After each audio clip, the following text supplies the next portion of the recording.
Попустите на горивата, договорени со ОКТА, ќе важат најмалку до 18 мај, потврди премиерот Христијан Мицкоски.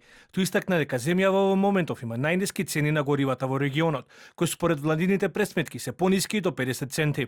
Успеавме да го продолжиме оној попуст кој што претходно веќе беше договорен до 18 мај, а тоа е дополнителни 2 денара по литар за бензините и 3 денара за литар гориво за дизелот. И тоа ќе трае до 18 мај. До тогаш имаме договор, за потоа ќе видиме, се надеваме дека ќе заврши кризата и дека ќе можеме да влеземе во една нормална состојба.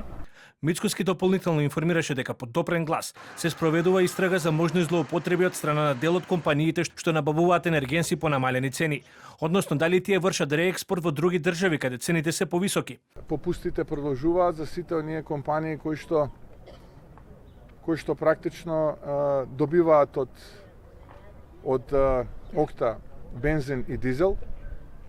Она што мене ме изненади, а го проверуваме дали е точно, е фактот дека некои од компаниите кои што го користат овој попуст прават реекспорт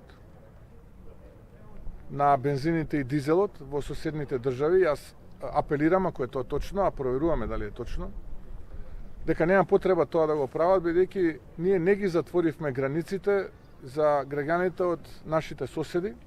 Тие и сега слободно ги точат гориво на бензинските пумпи во Македонија, така што нема потреба од ваков тип на шпекулативно внесување, доколку е точно, а ние проверуваме дали е тоа точно. Со договорот постигнат меѓу владата и ОКТА, малопродажните цени на горивата се намалени за 3 денари по литар за дизел гориво и за 2 денари по литар за бензините од 95 и 98 октани.